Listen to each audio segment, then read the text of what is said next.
March 13th, 2022, Mexico City. Imagine you are the most protected man in one of the most dangerous cities on Earth. You are an FBI-protected witness, wrapped in layers of sophisticated security. Yet, as you grip the steering wheel, your hands are shaking.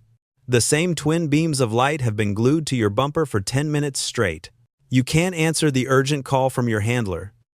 You can't change your route, because they already know where you're going. They found you.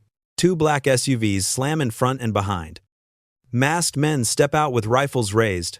The last thought racing through your mind is not how they found me, but who betrayed me. An agent. A corrupt cop. The terrifying truth is, the culprit wasn't a person at all. It was an invisible ghost. A piece of code. Hiding in the one place you held closest, your own phone.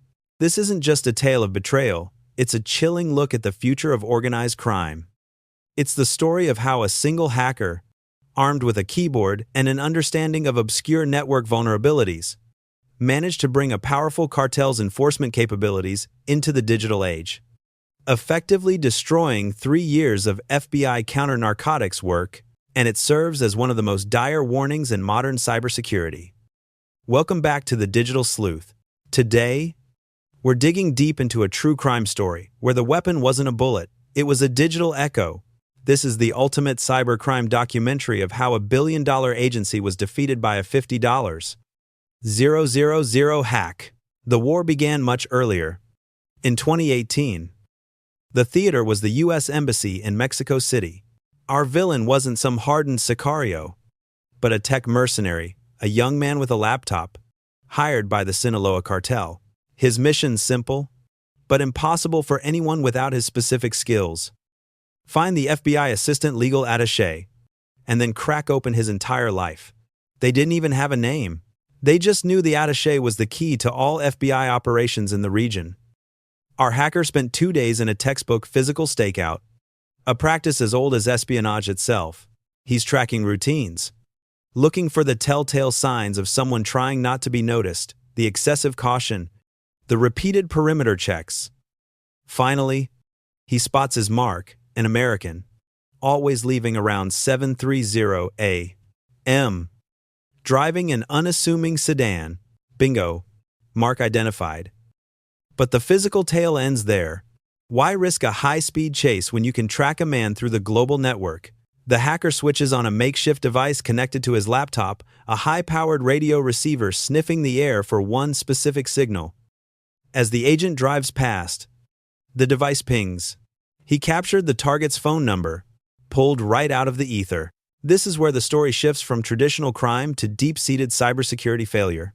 The hacker had a phone number, but to get location data, call logs, and real-time movement, he needed to bypass carrier-grade security.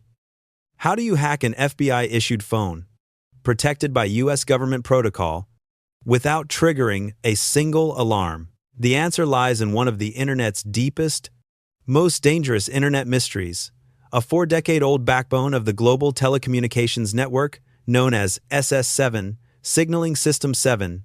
SS7 is what allows your phone to roam internationally, what routes your texts, and what enables carriers to track your location so your calls don't drop. It was built in the 1970 seconds and 80 seconds, back when major telecoms trusted each other entirely.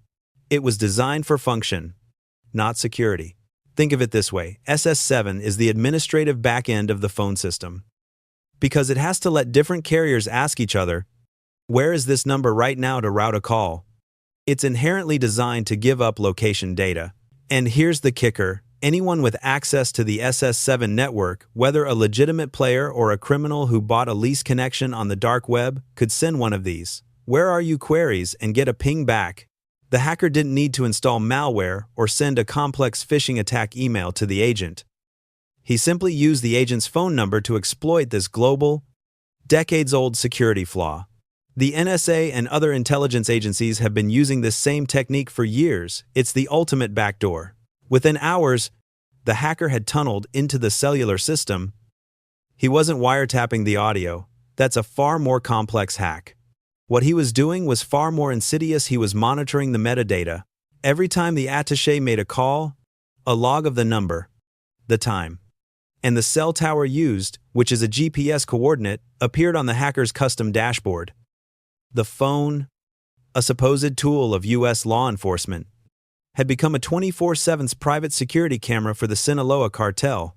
With the phone feed on autopilot, the attaché's life was mirrored directly into the cartel's command structure. Every meeting, every sensitive movement, was now visible. This is where the cartel mixed cutting-edge cybersecurity protocols exploitation with physical surveillance. A week later, the attaché sets up a covert meeting with a potential new informant at a quiet cafe on the west side of the city.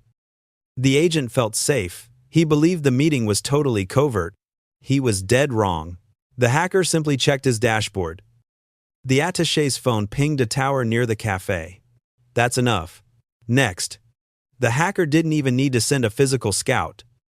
He simply accessed Mexico City's vast CCTV network, a massive governmental system of some 58,000 street cameras. Like countless major cities, Mexico City uses this surveillance system for public safety. But now, it was commandeered for a cartel hit. The irony is suffocating. The informant has no idea that a city security camera is capturing his face, his clothes, and his meeting, which is then being beamed to a cartel spy miles away. The attaché's phone gave up the where and the when. The city's own security grid gave up the who. 6 hours later, the informant is snatched off the street. His phone, which carried the digital scent that led the cartel to him, smashes on the pavement. In the following months, one by one, the attaché's contacts either vanished, were found dead, or were so profoundly terrified by an anonymous text, a simple, dark web scam tactic repurposed for terror, that they fled the country. The anonymous text to the female informant, "We saw you with him. Next time, we won't just watch." This is how financial fraud mechanics work in the world of espionage. A small, high-value piece of data, like the meeting location, is leveraged with a large-scale infrastructure, like the CCTV network, to achieve a massive, non-digital outcome, the destruction of a criminal investigation. For the attaché, it was a terrifying mystery. His sources were drying up with supernatural speed. He suspected a mole, a compromised channel, even a major phishing attack that could have granted access to his email. He swapped phones, changed encryption keys, and ran internal reviews. But nothing worked. He never suspected his own device. Why would he? The FBI had custom protocols to harden their phones against standard cyber attacks. But what good are those protocols against a flaw built into the foundations of the global network itself? 3 years of FBI groundwork in Mexico collapsed in just 3 months. The operations were blown. The informants gone. The mission in tatters. The agent was eventually pulled back to Washington, haunted by the feeling of failure. The FBI was left with a horrifying problem: 0 clues. They suspected the cartel had a sixth sense, an impenetrable intelligence network. But the real threat was simply a $50,000 piece of code that exploited a flaw the NSA had already used for years. It took 7 long years, until 2025, for a sealed Justice Department report to quietly admit the devastating truth. An unnamed hacker, using phone records and Mexico City's own surveillance cameras, decimated an FBI operation. The implications of this cybercrime documentary are staggering. It shows us that in the 21st century, the digital war is asymmetric. The bad guys only need to find one unpatched vulnerability to defeat a billion-dollar security apparatus. So, what does this terrifying story teach the average person? The journalist, the activist, the business person, anyone who might be a target. How do we fight the ghost in the machine? The reality is that SS7 attacks are extremely targeted and expensive, often reserved for governments or high-profile individuals. But the same principles of digital surveillance can be applied to you through far simpler methods, like SIM swapping or malware. Here is the essential digital sleuth playbook for protecting your privacy and security: the power of isolation.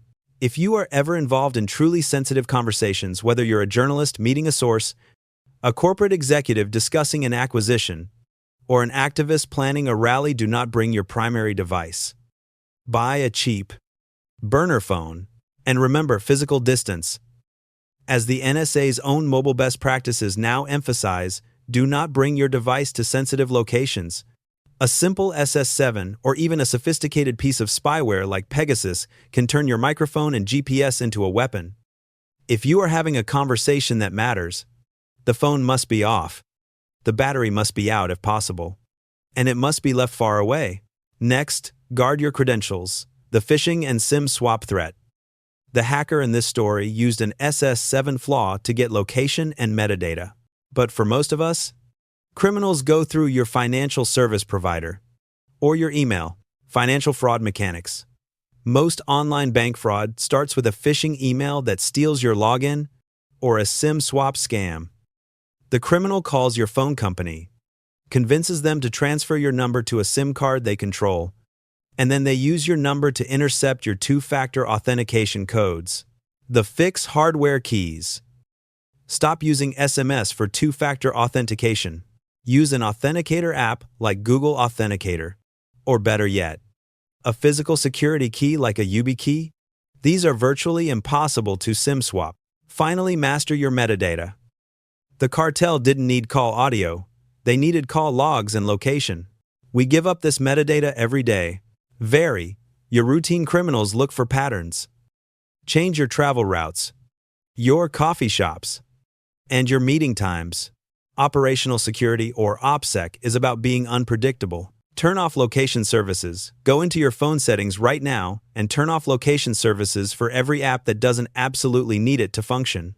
The hacker working for the cartel proved that the simplest devices are now the most lethal weapons.